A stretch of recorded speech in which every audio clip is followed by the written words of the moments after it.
what happens. Oh, live. There we go. We are now live. Good evening, John. How are you? I'm live, apparently. You are indeed live on Facebook. Scary stuff, right? And not only are you live on Facebook, but you're live on Facebook with me, and you never quite know what's going to come out of my mouth. So that's always a worry. So how have you been, John? I have been buying a car, thinking about ghost hunts I'm going to do in the future, doing 1 or 2 podcasts, including with the delightful Gemma. And that'll be me. Dave possibly at some point. Yes, yeah. I will just fill everybody in. Dave's having technical problems at the moment. He is trying to join us, so just bear with. So you've been doing podcasts, you've been buying a car. Writing a few articles for my book that happens to be out in about 7 weeks' time, which we're not going to mention at all during this chat, I'm sure. Well, it's a bit late now, John. You've just told me you've got another book that's due to come out in about 7 weeks. So. Oh yes, it's been mentioned now. Exactly. That's the only time we're going to mention it, though, isn't it? Other than to say I want a copy, John. I say you had a copy. Oh. This one? That is what you call a spontaneous apport. Fancy that. Do you know what else? Do you know what else can cause a port? I don't know. Do you mean a tawny port or a sorry? So is this the book that's coming out in 7 weeks? This is a book that's coming out in 7 weeks, and you have a bit of white paper on one of the pages. Yeah, that's my bookmark. I like to bookmark things because I don't like turning the pages of books. I'm weird like that. And when I'm making notes, I don't like making notes in books. I have to have a notepad that I can write notes on. Books are special, you see. They are indeed. My book's got a little inscription on it too. Oh yeah. Who wrote that? Some man called John. Oh, okay. I think you might have heard of it. So this is the book that's due to come out in about 7 weeks then, John. This isn't the first book that you've written, is it? No, it's the second book I've written. First book was about 8 or 9 years ago, so it's not prolific turnover, but I hope it's reasonably good quality. Time will be the tell of that. Well, I can tell you now because I love reading. I absolutely adore reading. I can sit and read all day long with no issues. And I can tell you now, John, and I'm not just saying this because you're here, because I'd say it if you wasn't, this book, not only is it informative, but it's very, very well written. It's one of those books where you pick it up and before you've read the first chapter, you cannot put it down. You don't want to put it down. There's little comments where your personality just shines through in that book, and the little comments that are just like little one-liners. But I've literally been sat there howling at my book. Now, because I know that you like Colin Wilson too. I like Colin Wilson, yeah. We've had many conversations, well, I'll say many. We've had a few conversations when we've met before about Colin Wilson. And I found his books quite difficult to read in places, but I've not experienced that with yours, John. I can tell you now. I loved it. I think the only possible flaw Colin Wilson has was he probably was a little bit of a genius, but he knew he was a genius. Possibly took himself a little bit too seriously. Absolutely, which isn't always a good thing. No, so if I try to do anything, I try to maybe be Colin Wilson light. Well, you've succeeded. I cannot wait for the next book to come out, John. Let's put it that way. I mean, there's things that are mentioned in this book that a lot of people tend to skip over, like confirmation bias for one. It's so obvious, but a lot of people do not even consider it. And it's important. It's massively important when it comes to poltergeist activity. Absolutely. I think it's even more important when it comes to non-poltergeist paranormal activity, because at least with poltergeist activity, something very specific happens. If something suddenly moves across the room, and it was there, and now it's 3 feet away or something like that. It's nearly, well, I think the psychological theories just sort of fall out the window. I mean, you can't talk about confirmation bias. It wasn't there and it was there. I mean, if you see something through the corner of your eye, it's an entirely different thing. Read into that whatever you wish, can't you? Can read into it. It can become a black monk of Pontefract. It can become one too many cans of Red Bull and a long investigation. Far too much sugar. Just talking about seeing something from the corner of my eye. Absolutely, I know. We saw that at the same time. So that brings us on, I suppose, to information becoming more relevant when more than one person sees it, or there's more than one report over a period of time. That then leads on to say that there is some sort of evidence that something is happening. Whether or not that be paranormal activity in any single way, shape or form remains to be seen, because you don't know. But we do know that there is definitely things happening, like it was the Isle of Man case in your book. The family, that one really, really intrigued me, because I'd not heard of that before I read your book. Really? Yeah, I'd not heard of it, so I was intrigued with that bit.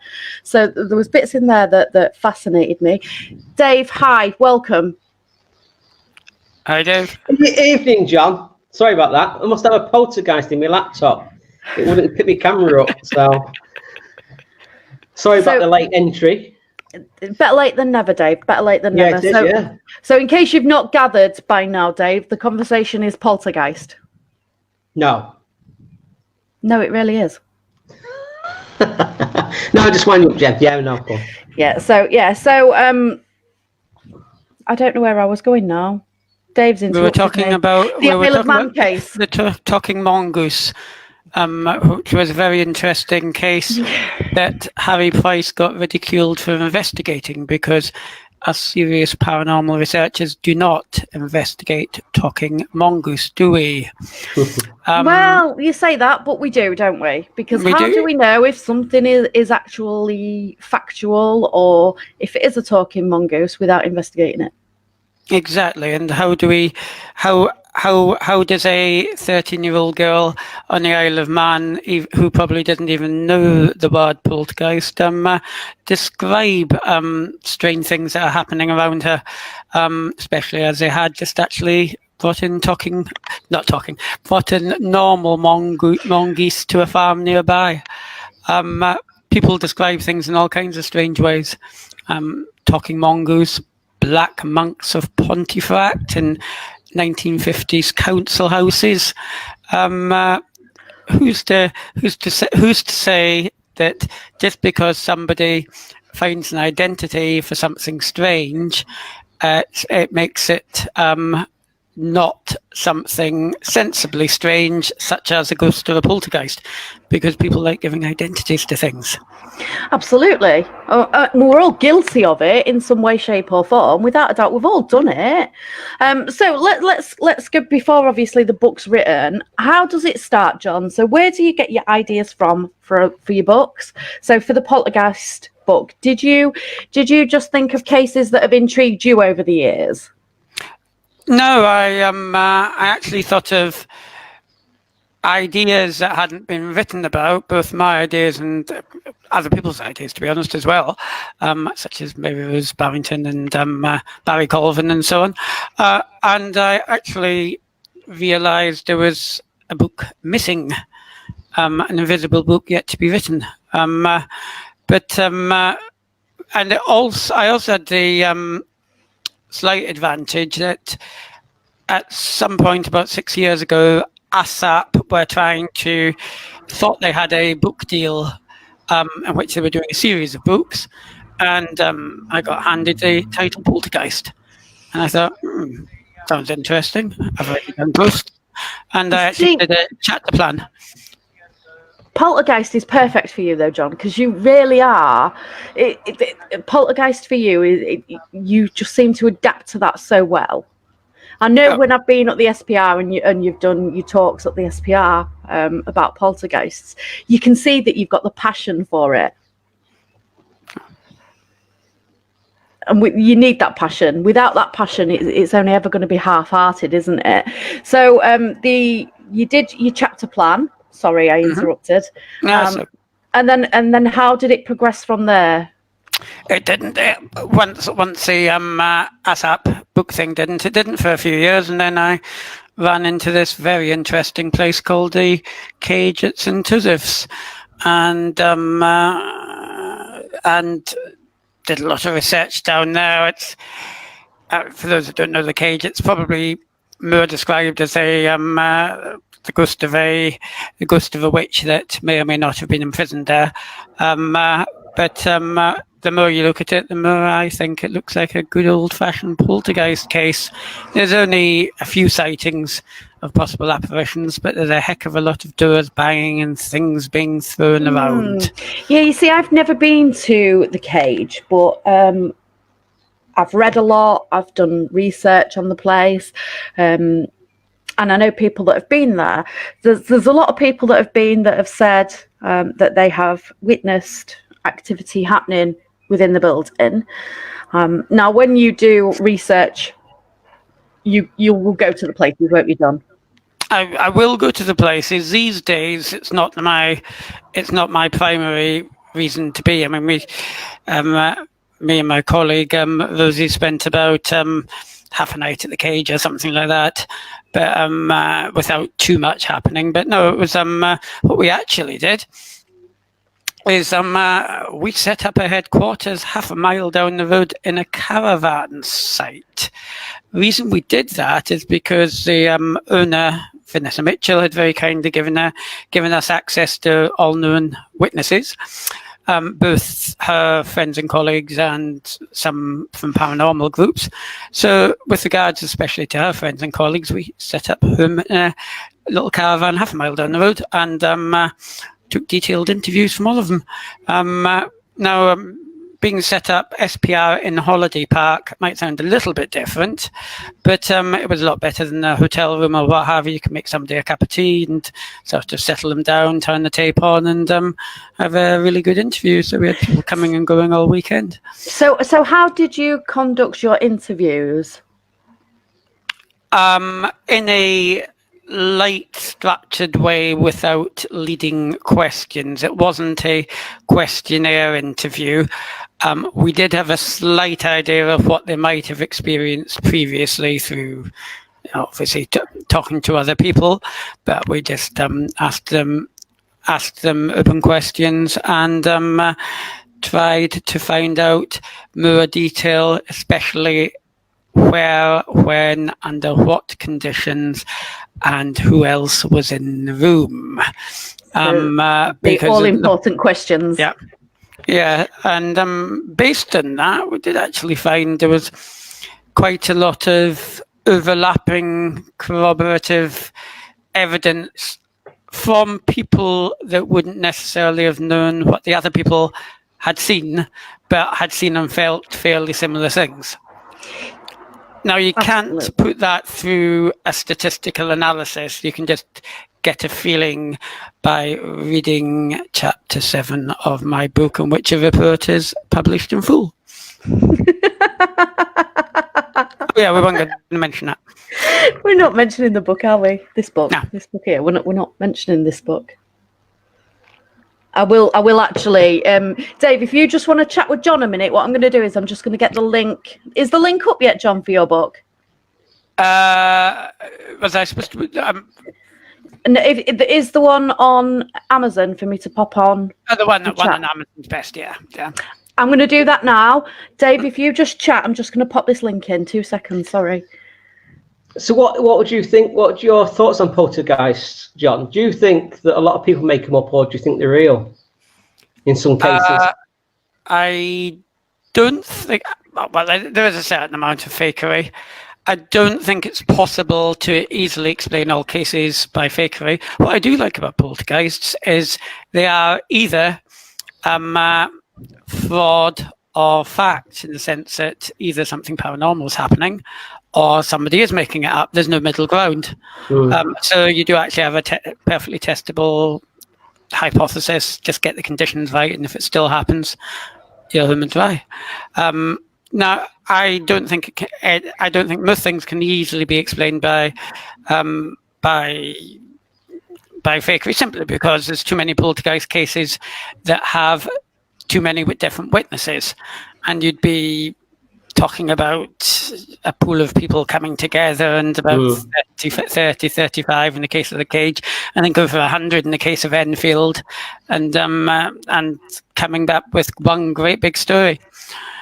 So no, as to whether they're real or not, it depends what you mean by real.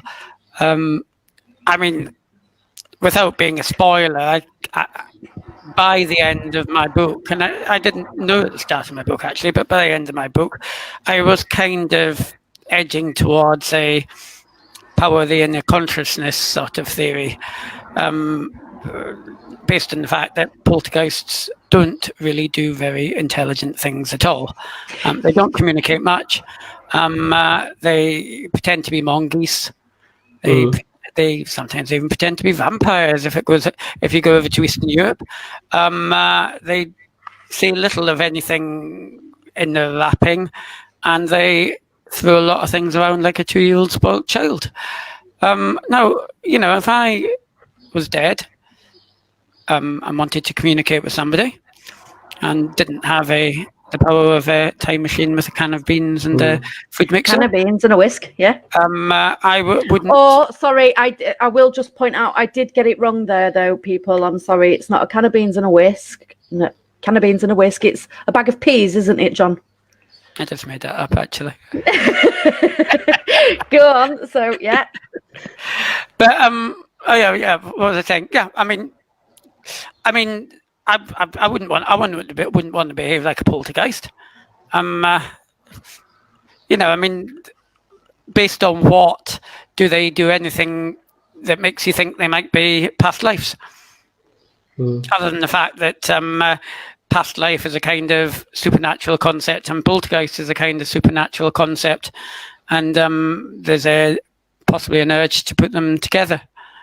But I tend to veer away from that. But I'm not 100% sure.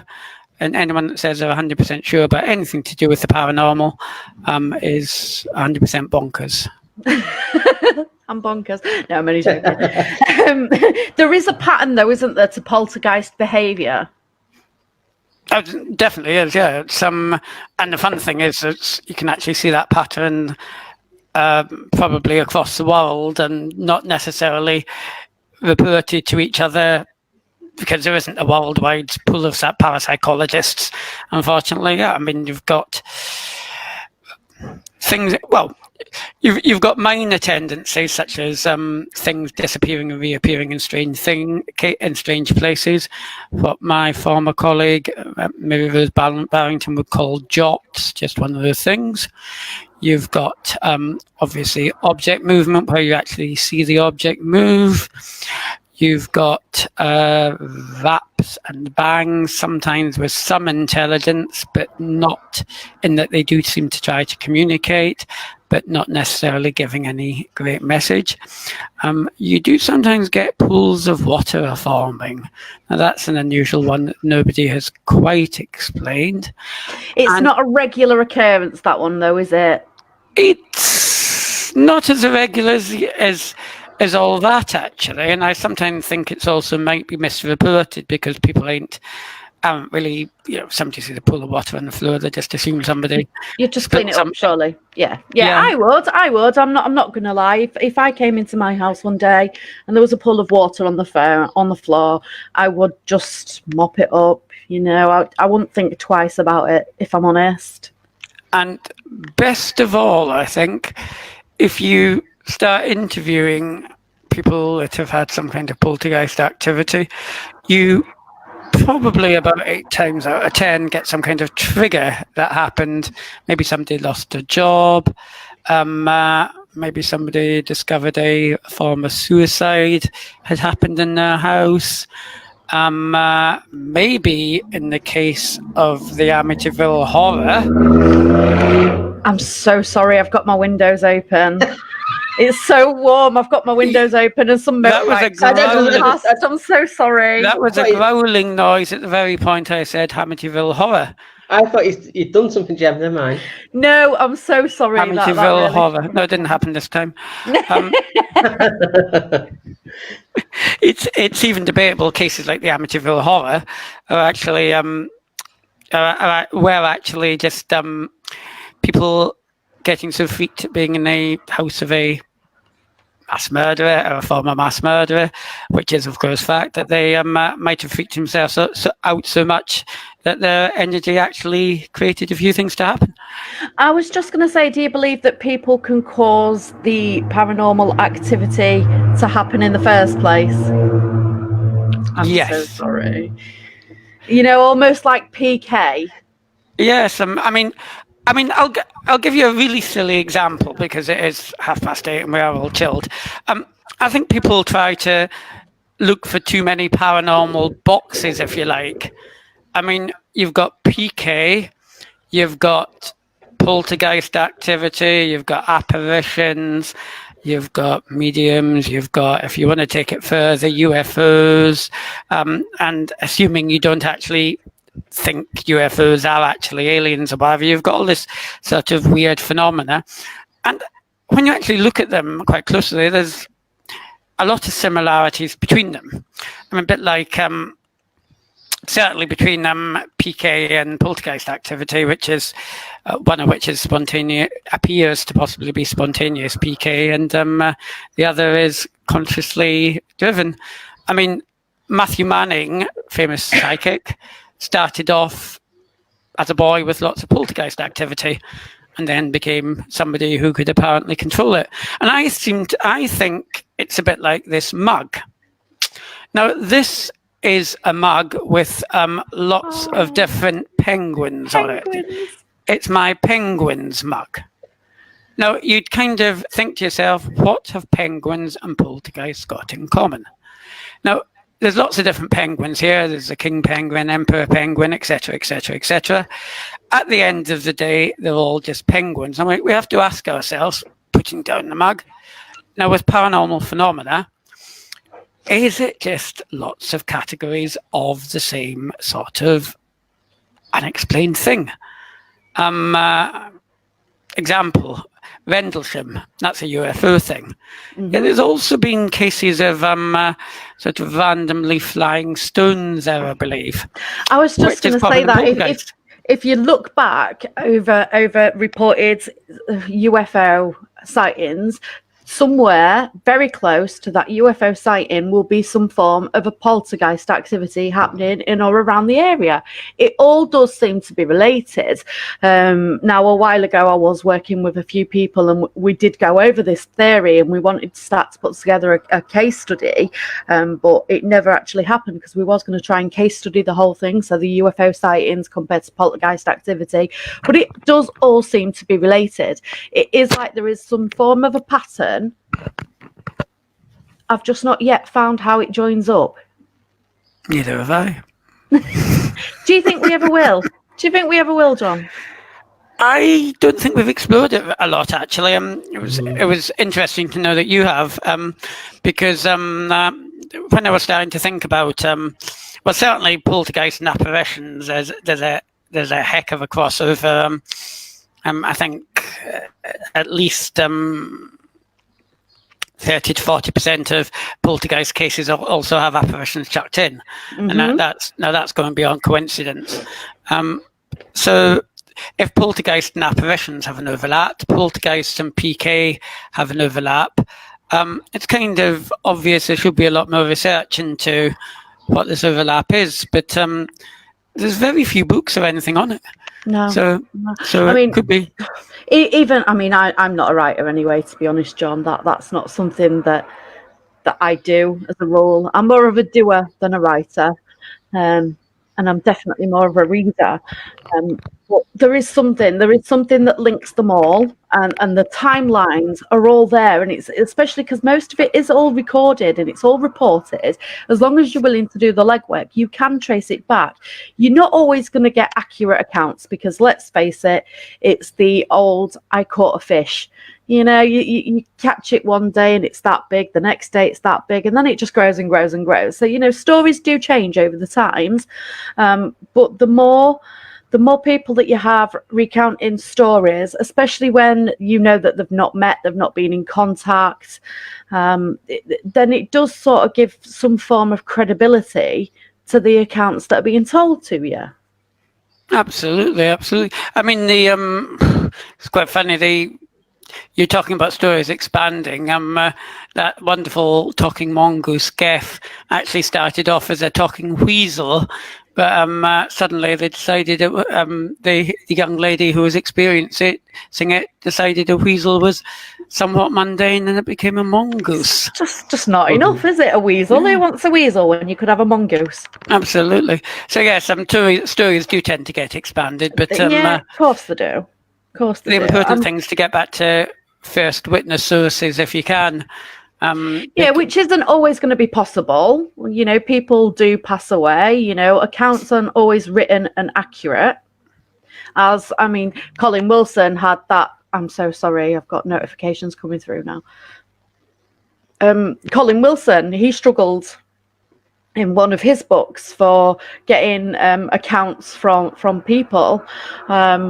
It is normal. Sometimes it is difficult, but if you look hard enough and you are willing to put in the legwork, you can find, to a certain extent, usually the initial case that was the catalyst to all the activity. Oh yeah, at least the first written version's useful. Which is you need that first one to put together your timeline, because that's something else that is massively important. Without a timeline, what's the point? Absolutely, couldn't agree more. When it comes to you've mentioned apparitions, and Tyrrell's book, Apparitions, that's a very good one to mention, to be fair, because what he says in his book is that could sightings be a form of telepathy? Good question. I haven't read it. I haven't read Tyrrell's book. Have you not? No. Honestly, nevertheless, could sightings be a form of telepathy? No. In my opinion. I wouldn't have thought so either. Oh, no, why are you both saying no? What's your reasons for saying no? Go on, you go first, Dave. No, I'll let the expert go first. Okay, I'm saying no because telepathy is mind reading, and sightings strike me as being outside the mind. So by definition, it's a no. So if there was to hear something along with, say, a shadow out the corner of the eye or something, could that not be a form of telepathy? It's definitely a form of PK. It would well, this is where it gets really interesting, because you ask questions and it throws people sometimes. No, I'm thinking. I'm thinking and having caffeine. Hang on. So you're saying that, say you're on a paranormal investigation, and say it's me. I heard a noise, and I could then transfer that to you by thought and trying to make you hear the same thing. No, that would be more social. What's the word I'm after? I think there's a danger of getting into sort of. I always thought of telepathy as being something internal, something you experience rather than hear. That's why I kept saying no. But I'm not quite. I'm not quite sure it matters whether it's conventional telepathy, or it certainly could be something picked up from the mind, rather than some kind of afterlife source. In fact, just about every mediumistic message could indeed be telepathy. Yeah, no, a form of telepathy. Yeah. Especially if all you're getting is that message. I mean, let's face it. People say they're clairaudient, but it doesn't seem as if they're actually hearing something word for word, because otherwise they would not keep getting so many things. Is it Barry or is it Bertie or is it what have you? They are picking things. I mean, I think most mediums would accept they are picking things up. They're not hearing it word for word. So yeah, it could be telepathy. Yeah. Apparitions, a little bit more pushed, but it could be a way of experiencing the mind vibes of somebody else as well. Yeah, it's nearly impossible to prove the afterlife theory rather than a mind-to-mind sort of theory. Exactly. Dave? Doesn't mean.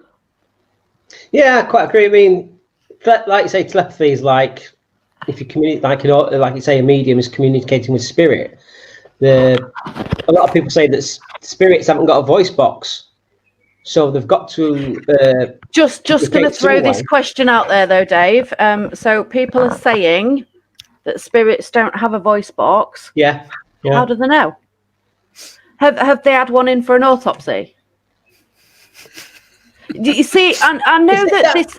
I'm not being picky. It's just, these are the things that, I mean, people say it all the time, and I appreciate that everybody is entitled to their own opinions on what spirits and ghosts and poltergeists and UFOs and that aliens from outer space with antennas. They're all entitled to their own opinions, but you can't say like spirits haven't got a voice box, because unless you've done an autopsy, how do you know? Well,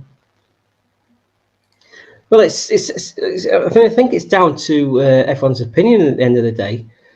When you hear a voice, where's it coming from? If you capture an EVP, where's that voice coming from? So you see, EVPs are one that we can pick up at a later date, because I've got somebody that I am in talks with to obviously have a chat with about that. Is it electronic voice talks? Yes. I must admit, if we're not talking about EVPs, I think I might as well just rebel and talk about EVPs for a couple of minutes. It's not like you, John. Go on, rebel. Rebel. I've yet to come across a absolutely brilliant one. I mean, I do think when they start allowing polyglot language in, when it starts in French and finishes in German, has a little bit of Chinese in the middle. I mean, again, you've got to say what rational spirit would actually do that. Probably me. You've all met me. That's probably me after a couple of gins, to be fair. I didn't know you spoke Chinese, Gemma. Oh, I could speak any language you want after a few G&Ts, John, I'm telling you. I'm well away. But what was I saying when I was dreaming about G&Ts in a pub that it's cocktail haunted. tree you've got going on, that's the problem, John. That's Yes, I have a affecting cocktail you tree. right now. Just outside that French windows, there is actually a cocktail tree. But getting back to EVP, I mean, any stuff I've ever been sent has always been. Well, they kind of send you a transcript, and then of course you try to listen to it without the transcript, and you can't really hear much at all, just the odd sort of indistinguished thingamajig or what have you. It's the picture of a ghost with a circle around it, isn't it? Yeah, and now there may be better stuff out there. It just hasn't run into me yet, or I haven't run into it. But when your secret guest comes on and isn't so secret, I might well listen in and make sure he plays his best stuff, because I'd be seriously interested. Oh no, that yeah, I was going to say, I think we might be talking maybe different people. I have no idea. I've no idea who you're talking about, actually. I can't say because we're live. I'll fill you in when we're off air, John. Even I don't know. No, even you don't know. That's because this person is a specialist person. It's interesting. You see with EVPs, I've never picked up picked whimpers. That's about it. I've never picked up a proper voice saying the name or saying anything like that. What are you classing as? What was you classing as whimpers? What sort of thing was you thinking there? Just little moans. I mean, I've never picked up anything that's spoke and said anything. But lots of people do. Yeah. I I'm limited. I'm not going to lie. I've been limited over my years on what I've got on EVPs. I know what I've wanted to hear, which is automatically where my brain's taken me, because, you know, it happens. You want to believe so much in the afterlife, consciousness after death, that when you hear an EVP, you automatically go, that said hello. I get it. I totally understand it. And it's hard, but sometimes you do actually have to stand back and say, well, actually, that's not what I heard. But a lot of people, because of the social factors, you will find that one person will hear something, and then before you know it, 10 people in the group have all heard the same thing. Would they have done if the first person hadn't have said out loud, I heard this? That's the bit with EVPs that becomes interesting for me. It's the social factor of it, if I'm honest. But back to poltergeists, because we love poltergeists. What a lot of people may not know about you, John, is that, and I hope I'm allowed to say this, is that you are on the spontaneous cases panel for the SPR, aren't you? You're not allowed to say that. Yes, I am. He is, everybody. He is. So, have you had any cases that have come through for the spontaneous cases? We haven't had. Well, funnily enough, the cage actually started with the spontaneous cases committee. We've had quite a lot of near visits at the end of last year, beginning of this year. In which people either decided to let things lie, in one case because they were moving out of their house and just wanted it to go away. That had an interesting twist, because the person in question thought they were hypersensitive to EMFs, you know, like mobile phone close to her, she'd get a reaction and what have you. So that had an interesting twist. It was never followed up. We also had a without going into any great detail, a poltergeist that was throwing various objects around in a family house that we were going to visit during the time of the hurricane, which actually got cancelled. And obviously it's now rather fizzled. Well, I mean, there's nothing we can practically do at the moment because we are all locked down. So, and poltergeist cases are usually short-lived anyway, aren't they? Nah. No, it's I think that's probably some are, but quite a few tend to hang around for a reasonable amount of time. What are you classing as a reasonable amount of time? Well, I mean, Black Monk Pontifax seems to have lasted 30 odd years. Yeah, that's exactly where I was going with that one, John. It did go into retirement until, funnily enough, people started freaking themselves out about it, and then it came back again. And I'm not actually saying people were making it up or what have you. It just makes you expectations of a poltergeist cause a poltergeist. But it's the same thing as what I was talking about earlier, though, isn't it? With EVPs, when I said, you know, you want to hear it. It's the same thing with poltergeists. Some people do actually want there to be a poltergeist, or they want there to be that big case that gets them noticed, if you like. When in actual reality, that's not what investigations are, is it? Well, investigations are finding the truth of the matter.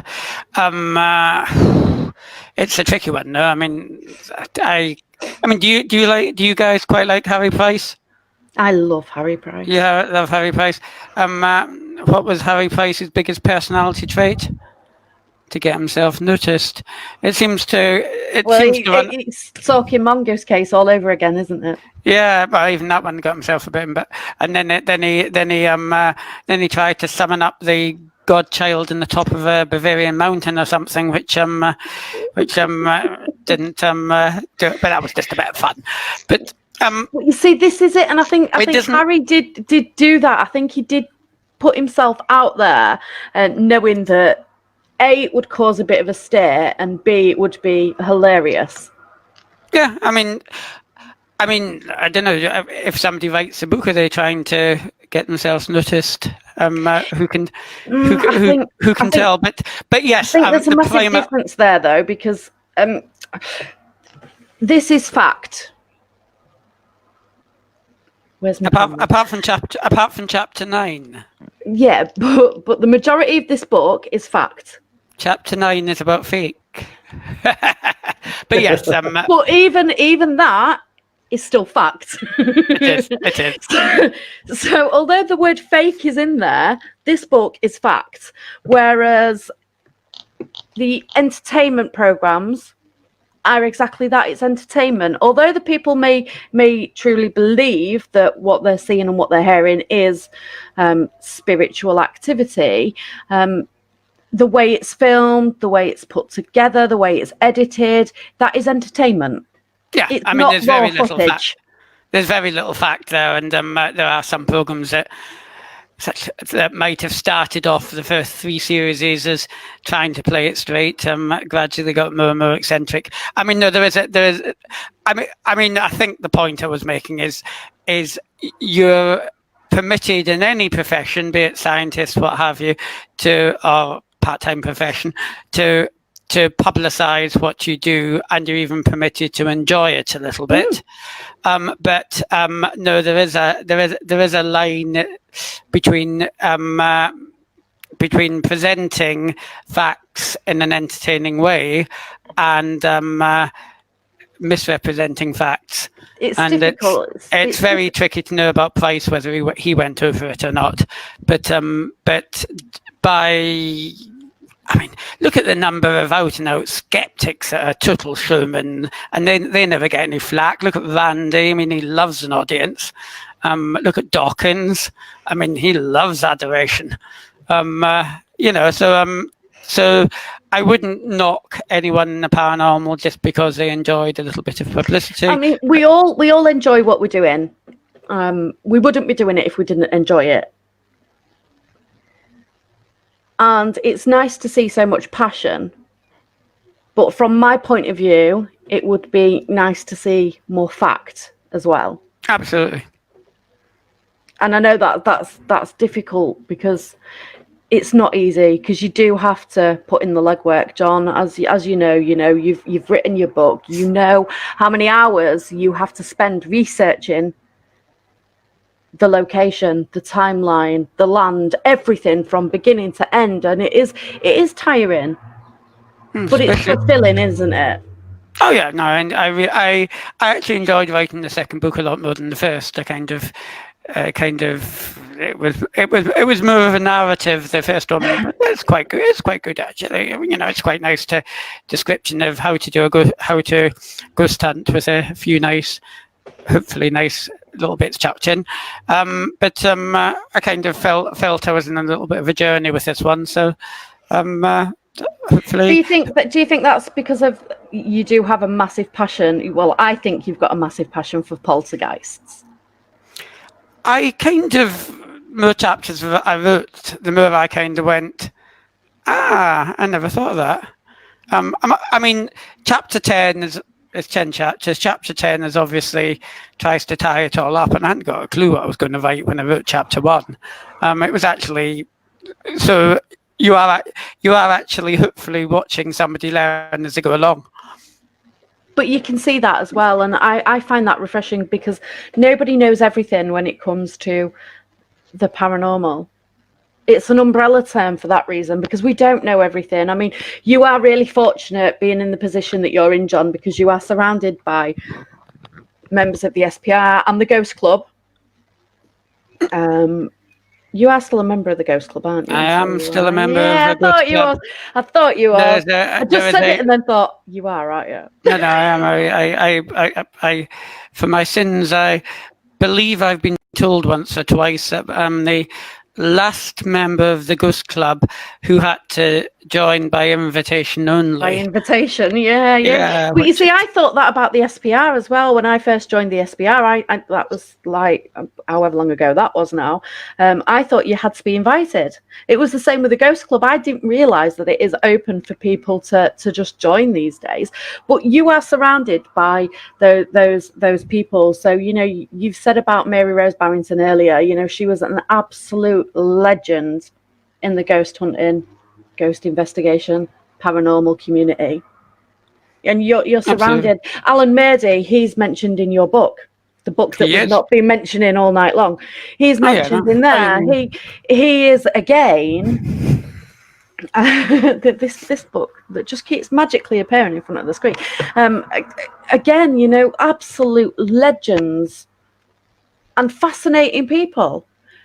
And in all fairness, I mean, I came to the. I'm going to tell Alan to listen into this if he's not already doing so. Actually. Oh, do you know what? I will never forget. Murdy, you're a legend. Murdy, you are a legend. I'll never forget being at the international conference for the SPR this year, and sitting after the lectures for the day, sitting at the bar having a drink. In fact, it was with Alan as well. Was you sat there, John, when we was discussing books? And he was reviewing a book, and I was telling him off for writing because he was writing on the pages. I was like, "What on earth do you think you're doing, Alan? You cannot destroy a book by writing in it." He was like, "It's pencil." I was like, "I don't care. That's as bad as folding the corners as far as I'm concerned." I'm very particular when it comes to books. I can't help it. It's got to be done. Even legends have their flaws. Yeah, well, I'll let him off, because it's not a bad egg, so I'll let him off. Oh, yeah, actually, it's quite funny. When I just started investigating the cage, I'm thinking of doing a full report into witness testimony. Straight out of the blue, he presented a paper to the SPR conference about 4 or 5 years ago in Greenwich, in which he actually made the point,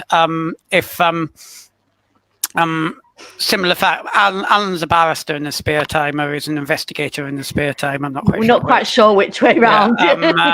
But he came out with this very interesting way of looking at stuff. Similar fact evidence. If enough people identify who killed somebody or something like that, they'll even though there might not be any forensics, if 4 or 5 people say the same thing, it's seen as possibly being proved beyond all reasonable doubt. Person goes to prison for a very long time. So just at that point, when I was trying to sort of do lots of witness testimony, it kind of gave it more of a structure in my head. I was thinking through the same process, but not with quite a nice, snappy terminology. So it's, I think that's a good way of making progress. Sometimes just talking it out with somebody though will trigger ideas in your head, such as Alan. At the time. Is it fate? At the time when you needed it, you had that little bit of an inspiration in the form of Alan's paper. Can't be bad. Which gets good mention in the book. Yeah, it does actually. Yeah, I read that. But again, that just goes to what I was saying though, John. You are surrounding yourself with these people. So how does that increase your learning in regards to the paranormal? Do you think it has an impact? I think it undoubtedly does, to bounce ideas off of people of all kinds. I mean, there's also, the SPR is just full of interested people, just like you and Dave. I mean, there's not. Some have done a heck of a lot of research. Some have done a little bit of research and a lot of writing. Some are just academics that are interested. There's nothing magical about it. They're all good people, but there's a lot of good work. I think in the SPR walls though, you've got the library as well. Oh yeah, the library is cool. I wish you could take a coffee in, because you're not allowed. And you've got this lovely, comfortable sofa. and all these wonderful old books lying around, none of whom have any bent copies or notes put on them. I know, because I looked. And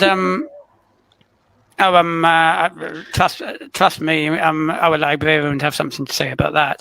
But you have this lovely, comfortable sofa since we moved into new premises. And you just want to get that cappuccino and take it upstairs in a penguin mug and read a book. With a blanket. You've got to have a blanket over you. Yeah. You've got to have your legs curled up underneath you, a blanket and a book. But, and I don't care what the weather is. Even in the sunny days that we've had, I would still have my blanket and my legs under me, sat reading a book. But can I ask you guys a question? Oh, I mean, we were talking about Poltergeist, and then we were talking about we're covering everything tonight. No, and then we were talking about these all different phenomena fit in the same box of what I'd call the penguin thesis. And I mean, what do you guys think? I mean, do you think there's lots and lots of different weird things out there, or is it just the way we're identifying them? Can I go first? I think it's the way that we're identifying them. I think that for all of as I said earlier, for all of the paranormal occurrences that happen, there seems to be something that's connecting them all together. What it is, I don't know. I would love to know. But you can guarantee that where there's a UFO, there is some form of paranormal activity, whether it be in poltergeist form or, I don't know, the Mothman. There is always something that just seems to like hoist them all together. I would love to do that as a timeline, but I do think it is the way people interpret things as well. I do think that the mind can play tricks and can lead you into a false sense of security. So yeah, there you go. But then I also think, oh, look, here we go. Look what you've started, John. This is it now. I'm going to be waffling on for hours now. I also think that people's belief systems have a massive impact as well. And that's it. I'm going to pass over to Dave now. I'm going to shut up. I just think we've only just touched the top of the iceberg, the tip of the iceberg. I think there's a lot of things that still need to be answered. A lot of things that are still undiscovered about what's going on in the paranormal world, whether it's concerning with the UFOs, Bigfoot, and stuff like that. Different creatures that have been found all over the world are still being found, discovered. It's just a big umbrella. The paranormal is just one big umbrella, and somewhere something's got, it's going to be linked together somewhere. That's all I can think of. But I think a lot of people. How do you link it though? I don't know. We've got to stop having lots of little umbrellas, I think, because that's what we've got at the moment. I mean, since when's the last time you guys spoke to a somebody that would call themselves a ufologist? Yesterday. Well, there you go. And I don't know anyone in the SPR that's done that, so well done. I mean, it's I mean, we do. In fact, we've got somebody in the chat room as well tonight, who is massive. Nick, I'm talking about you. He's massive in UFOs. So yeah, hi Nick. Is Nick coming on the show then? I'm in talks with Nick at the minute. Yeah. But I think if we're going to extend this, it's a question of working with people who are slightly different, coming from slightly different approaches, and seeing if there is a big box. So are you saying like group together? Group together. So UFOs, ghosts, poltergeists, just all grouped together and have a discussion, and look for similar. I mean, my book kind of done it between ghosts and poltergeists. It's actually nearly as much said about ghosts. Well, no, probably about half as much said about ghosts as poltergeists, because they are the two major spontaneous paranormal things that happen in strange houses and amongst people. But I'd like to try and take it further after that and see if there's. Yeah, one big theory. I mean, I wanted to take medium and ESP the same thing as you said, or is ESP a form of mediumship? Psi, bring Psi into it as well. it's massive, and there are so many different routes that you could take to go down. But I do think, as you say, grouping together, and this is what me and Nick have been talking about recently, grouping together to form one great big team rather than, as you say, your little separate umbrellas that are just floating around is going to be where the magic happens, if you will, because that's the point where you're going to notice the little factors that you wouldn't have thought of before, because people that are more interested in UFOs would have said, well, there was a storm this day, or you know, and that's not necessarily something that we would have looked into, or earthquakes, or you know, there's such a huge wealth of information that if we all just came together, we might actually get further than what we are now. Couldn't agree more. And I've just spoken sense. Don't you faint, John. It's been a pleasure having you on the show, Gemma. Oh, anytime, John. Anytime you want. Just give me a call, lovey. Give me a call. I'm free every Tuesday. Can I just ask John, on some of these investigations you've been on regarding poltergeists, have you ever seen anything move yourself or heard anything? There may have been one investigation in which a fire escape flew open. I didn't actually see it happening. I was just 95% sure it was closed, and then it would suddenly open. But that was actually an investigation into a haunted site, funnily enough, haunted aeroplane, which shows the potential mix. But no, I haven't. I don't seem to be gifted at walking into places and suddenly having phenomena happen all over the place. One or two, maybe things, but no. I tend to think of myself more as being I'm not averse to spending the night in a haunted house, but I must admit, after 3 or 4 hours of nothing happening, it's I tend to just fall asleep. I tend to call myself more a paranormal researcher these days, which means I, like for example, when I was up in Pontefract visiting the Black Monk's lair, better known as the Council House at 30 East Drive. I did spend a night in the house, but most of my time was actually spent in the library and the museum trying to find out some interesting things about why a average 1950s council house could possibly have had a black monk, except it probably wasn't a black monk after all. But the local neighbourhood, especially for Pontefract, I mean, they're very verbal as to what they think as well, aren't they? In the Pontefract region, I mean, there was a point where I was going to Pontefract every week, and I did say I was absolutely sick of sight of the place, and I never wanted to go back again. I was going there every week, sometimes twice a week, and it was too much. It, like you say, it is just a council house. Yeah, did you experience anything?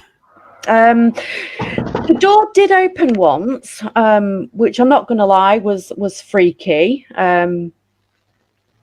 But then, after stomping around on the floorboards, I discovered the cause. So not so freaky after that. But there was one occasion where a group of people were sleeping in one of the bedrooms, and they said that the doll in the pushchair had moved and they'd seen it moving, but I didn't witness that myself personally, so I can't comment. I can just say that they was all very excited about it. That's interesting.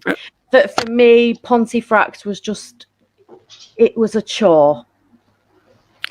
There's limits to, especially if you have a few quiet nights. I mean, let's be honest. When it comes down to it, despite the fact Pontefract does make itself look a little bit interesting by having the grandfather clock that was, replica one that was tucked down the stairs there and what have you, it is just a council house. And if you are going to have a few quiet nights in a haunted place, it would probably be better to have noises like that happening. It would probably be better to have 600-year-old castle to a council house.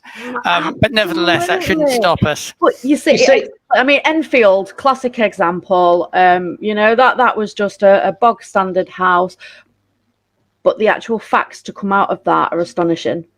Yeah, and plenty happened most nights. So and then Melvin's obviously on the transcript, hasn't he? which reminds me, I need to order a new one of those books because I've lost my other one.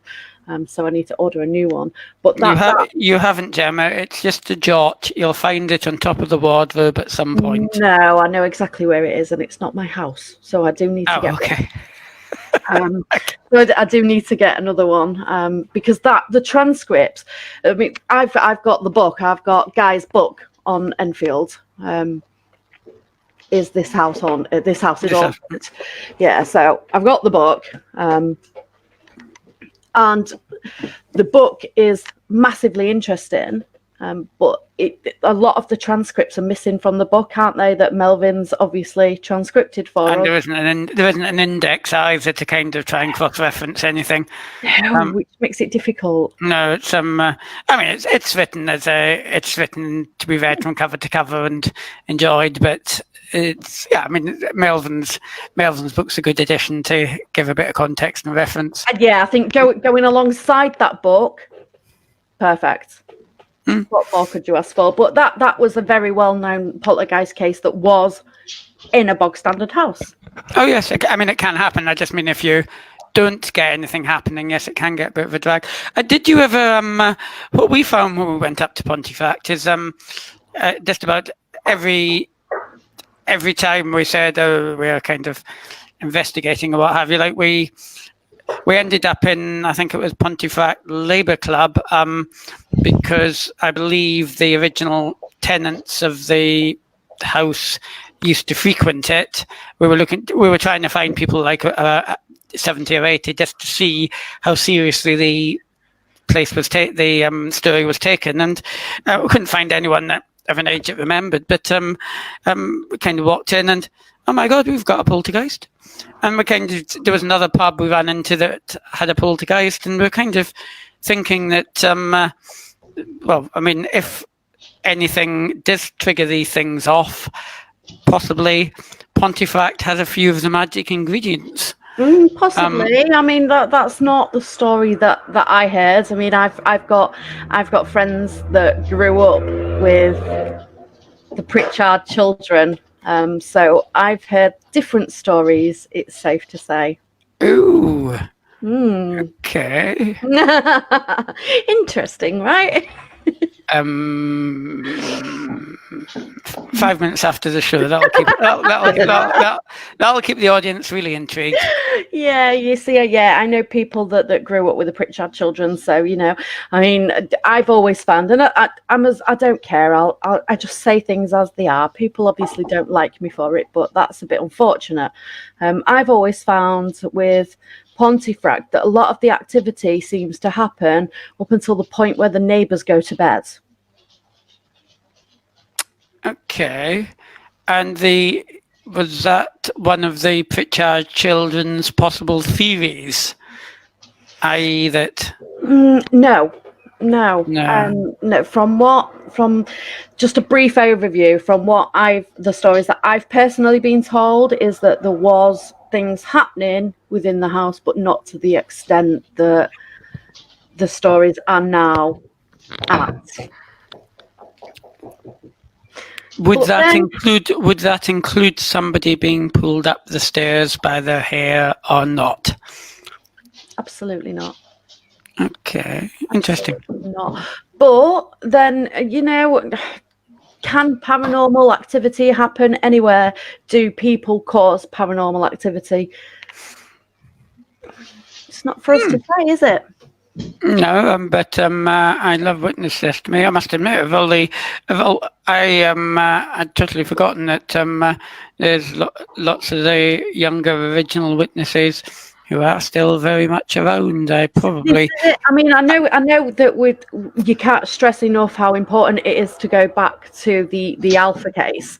But during the Alpha case, there is usually teenagers that tend to they're important at the time, but then 30 years later, they're glossed over because the story's progressed and that fish has got bigger, the story's got bigger, and they're no longer relevant. They're just a bit of history that this story revolves around. Yeah, I mean, the Black Monk bit didn't exist until 10 years later, simply when chap called Tom Cunniff, who fed his research through to Colin Wilson, actually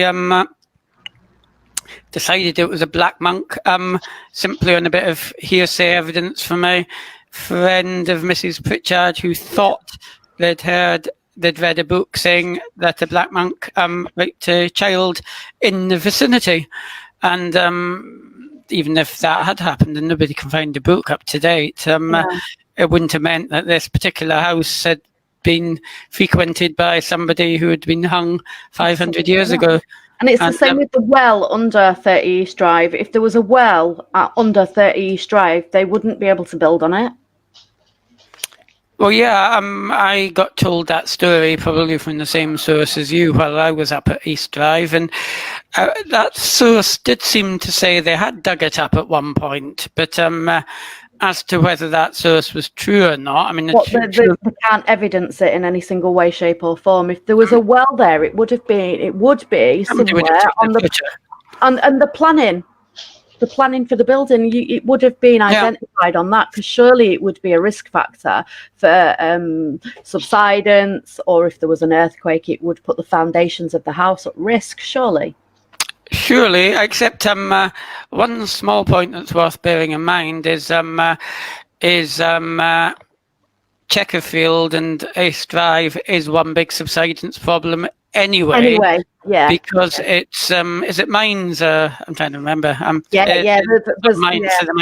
They may have overlooked a little bit, but I mean the question is, I mean, if we're getting fed sources, I put the well to one side because I just didn't get a chance. But if we're getting fed sources that says somebody has dug up to at least the top of the well, they must have taken a photo, surely.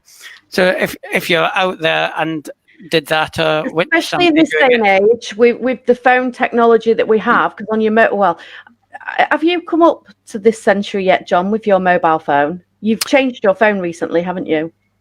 I do actually possess a iPhone 5, but it is still locked. Oh. So I'm in the process of unlocking it. Are you still using your phone that should have gone out with Noah in his arm? This isn't going to help my point that I'm making. Look, I do have one. It is here. I just have to unlock it and put the chip from here. Right, hang on. There we go. Look at John's phone, everybody. So that phone has been many of jokes, hasn't it, John, over the years? It's safe to say. Over the years. I make it sound like I've known you forever and a day. Maybe 2 years now. Yeah. And in all the time I've known you for 2 years, I've only had to recharge the battery about 2 or 3 times. About 2 or 3 times. So as I was going to say, this day and age, people have a camera on their phone. So, if there was a well exposed, you would snap a photo. Now, John wouldn't be able to do that with his phone because it should have gone out with Noah in his ark. But when he finally gets his iPhone unlocked, he would be able to do that. No, honestly. I must admit, I did used to carry a reasonably good camera around for investigations. And one of the reasons I am transferring is because, however reasonably good your camera is, the iPhones and whatever maker phones too tend to actually be better. Yeah. It's quite why cameras can't put in phone software and then just be a camera. I don't know, but I mean, it's for getting a quick clear photo. I would recommend going into the 21st century. Going back to Pontefract. I've never actually. You're not going to make me go back again, are you? I've never been to the East Drive.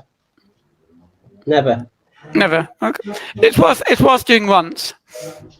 I mean, I'll not join you for that, Dave. No, for some reason it doesn't appeal to me because, like you said about the Black Monk, it starts with one person and it goes on and on. It's like a chain letter. One person starts it, it just goes on and on and on. But how much of that is the paranormal? Yeah, I suppose one team has been there and said, "Yeah, we've seen the Black Monk," and then another team goes there and they're expecting to see the same thing, and You see a shadow or something. And Not the other thing, is this not, we've already said this once tonight, is that not a part of the issue? People's expectations. Are they not delivering said paranormal activity by going in with the expectations that they have? I think if you go in with the expectations that you want to see something, or you want to see the Black Monk, your mind's going to say, yeah, you saw it, but I don't. I go in with a clear head when I go to an investigation. John, what do you do when you investigate a building? Do you go in with an expectation? Do you go in with a action plan? If push, well, I try and work out what you want to actually achieve through it. I mean, if there's a particular area that's supposed to be haunted, try and set up cameras or what have you in that particular area. Try to, I mean, in the Ghost Club days, I used to try to take some mediums in without any information if it wasn't that well known a haunting. But that can be quite tricky with certainly some of the more famous ones. But yeah, I mean, yeah, it's important just not to do it randomly, and sort of, it's also important to try and do it in groups of 5 or 6, because these commercial ones can be quite fun.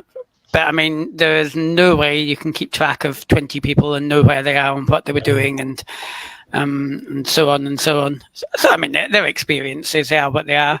But see, that's what I say. I say that public investigations are personal experience. Yeah, nothing wrong with that.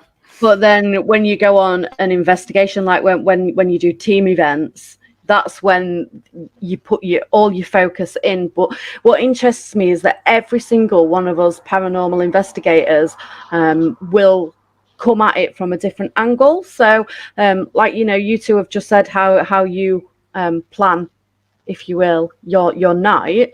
I'm slightly different to both of you in different ways. Like I will do what you do, John. So I will know which areas are meant to be the most active, and I will know what's been alleged. So I will focus on that area. But then, and you've seen this, Dave, I also have my notepad and pen, and I write down everything. Mm-hmm. I put a timeline on there. So that's important. 10 past 10, somebody said that they heard a bang. I was sat with Dave and heard this while John was out in the corridor. I literally, and everything is timelined in it, Dave. You've seen it. Because then if somebody said to me, well, I fell over a broom at 11:11, I can say, oh, yeah, we heard that. That is really important. I know.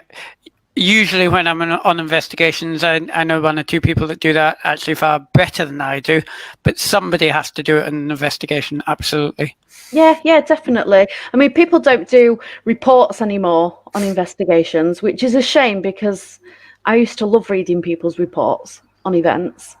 Oh, I agree. It's like trying to put the jigsaw together, and then if another group's investigated the same place, it would be interesting to swap notes, because collate all your information, because then you might have a bigger picture. And then if you've both seen the little 3-foot high dwarf in the cupboard, then there is, by similar fact evidence, thank you, Alan, there is highly likely to be a 3-foot high dwarf in the cupboard. You've got another plug, so write that time down, John. 21:13. 21:13. Oh, you see, everybody does it different, and I think that's what makes it very interesting. We're not always going to agree with the way that other people do it, but everybody's going to come at it from their own approach and for their own reasons.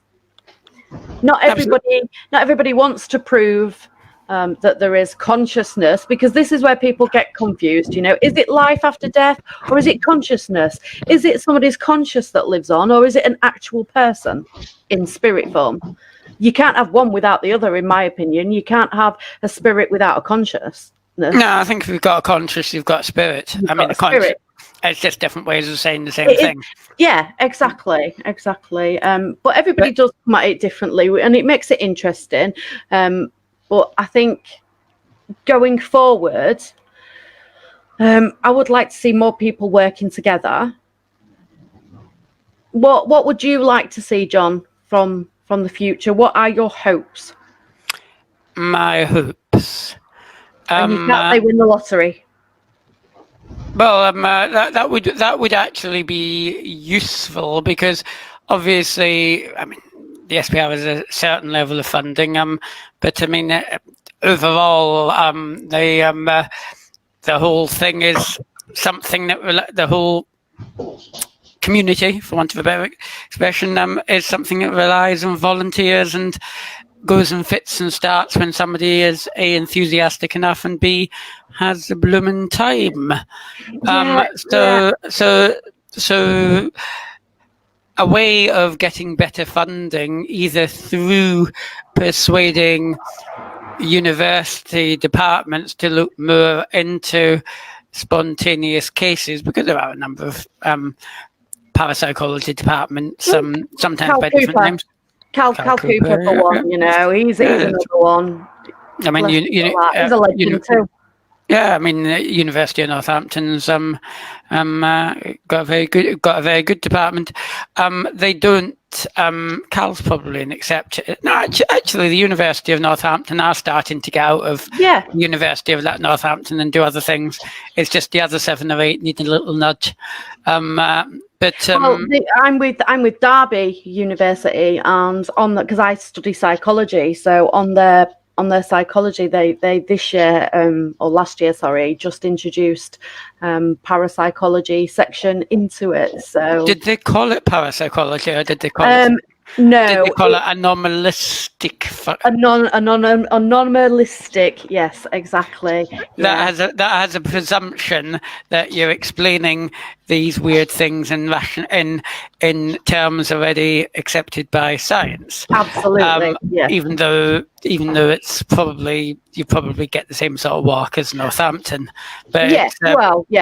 It's a little bit of a not cowardly is too strong, but a little bit of a cop out, if you like. It's a little bit of a get out of jail free card, isn't it? Yeah. So it's saying paranormal without actually saying paranormal. Yeah. It's I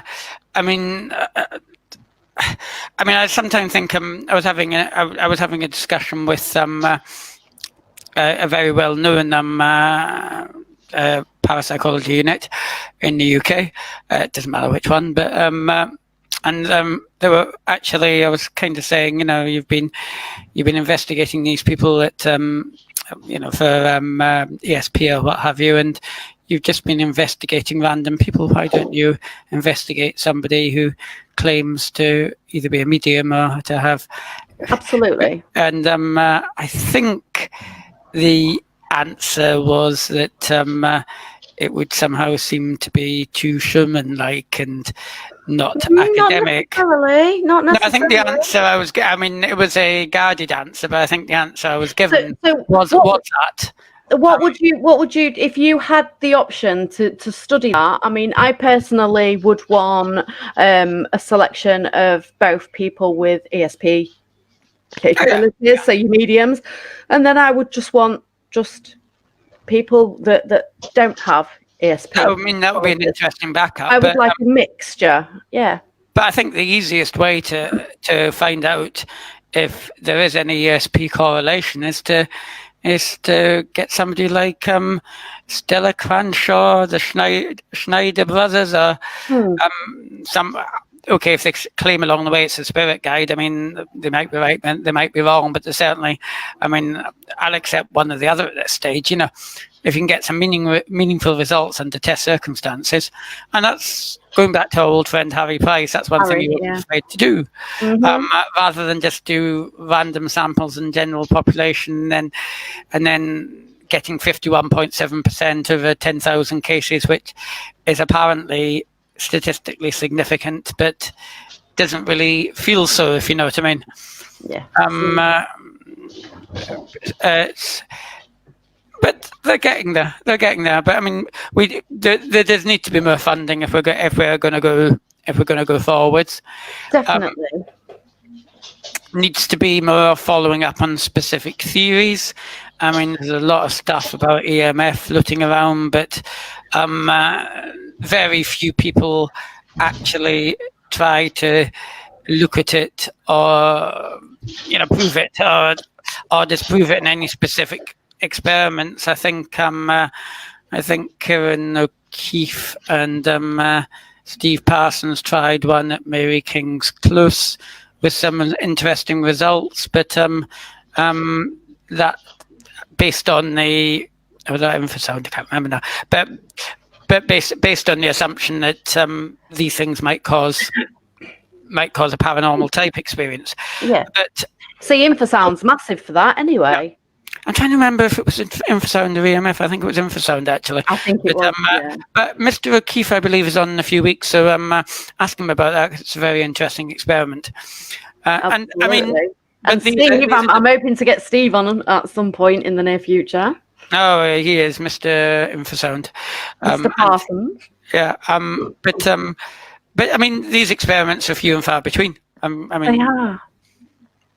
And that is such a shame, but like you say, hopefully going forward, people of all circles will come forward and actually work together and improve the paranormal community like people are always saying they want to do. Absolutely, yes. And on that note, guys, we've been going for an hour and 20 minutes. So yeah. I think we'll call it to an end now. So for everybody watching, thank you so much for joining us yet again. It's been a pleasure. And John, I love you. Thank you, John. Been a pleasure.